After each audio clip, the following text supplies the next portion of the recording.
One of the more important lessons my rich dad taught me, he said there was 4 types of people in the world of business or money, whatever he said. And this here are the 4 different types of people, and he called this the cash flow quadrant. So E stands for employee, S stands for self-employed, small business or specialist like a doctor or a lawyer. B stands for big business, 500 employees or more, and I stands for investor. Now the distinction here is this, is that each of these are 4 different types of people. They have 4 different tax laws for all 4 different types of people, and this is throughout the world. But it was my poor dad who always said to me, you know, son, go to school so you can get a job. So my poor dad wanted me to be an employee like him. And there's nothing wrong with that and all this, except the tax laws are the worst for employees. As Warren Buffett says, you know, he, as a business owner and investor, he pays a lower percentage rate than the employees. And many employees are having a tough time today. Not only is there high gas prices, but there's going to be higher taxes. My mother wanted me to become a doctor or a specialist or a small business person. And I said to my mom, S stands for smart. She says, you got a good point there, because I didn't do well in school, so I wasn't going to make it there. It was my rich dad who advised me to become an entrepreneur or a big business owner like Bill Gates or Steve Jobs, Michael Dell, all those guys who created Facebook and Yahoo and all this, or Google. And he wanted me to become an investor. So he started me playing the game of Monopoly, you know, 4 greenhouses, 1 red hotel. So I learned to be an investor and I learned to be an entrepreneur. So the good news is, if you want to get rich, you can get rich in all 4 quadrants, okay? That's up to you.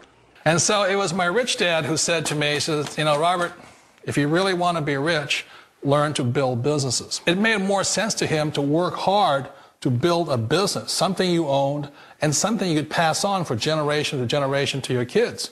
Whereas my poor dad said work hard, but my rich dad said, why would you work hard for something you'll never own and you can get fired from right away? Again, that was the difference in values. So my rich dad suggested I learn how to be a business owner and learn how to be an investor.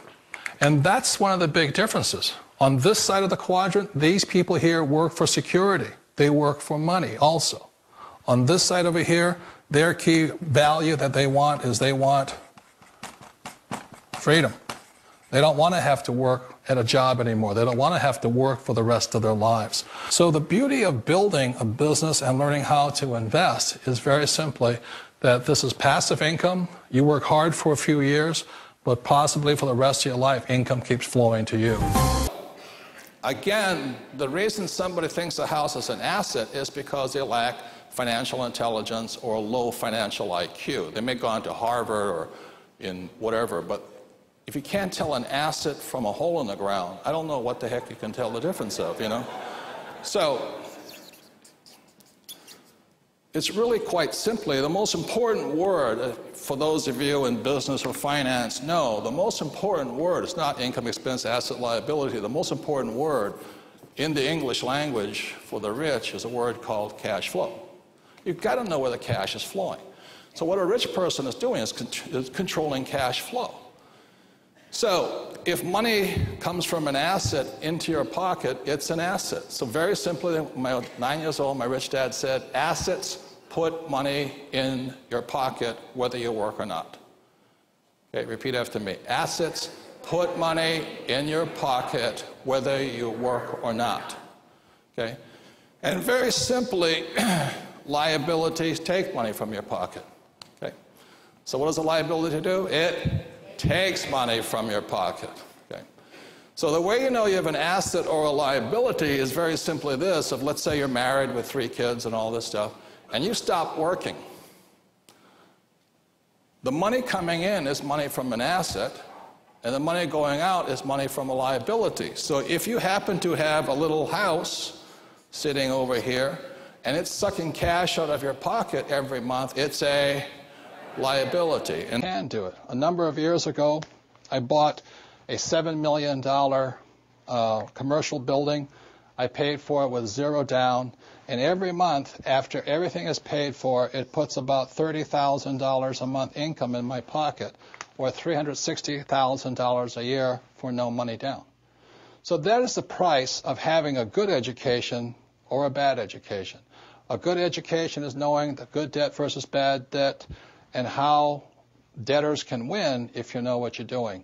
Even in this economic environment of high volatility, because I'm basing all of my investments not on capital gains or appreciation, I base all of my investments on cash flow, how much money comes in. So even though the real estate market has crashed, I hate to say this, but it's been good for me because more people became renters all of a sudden. So my rental rates went up, my income went up, I'm paying for it with cheap dollars and things like this. So in the new rules of money, you have to know the difference between good debt and bad debt and why savers are losers and debtors are winners. If you take a look at this 40-year run on the dollar is designed economically to lose money every single year. So why would you save something that loses money every year? And what this means for somebody on retirement plans is that after you retire, the value of your dollar goes down and your cost of living keeps going up. To my rich dad, that was bad advice and made no sense.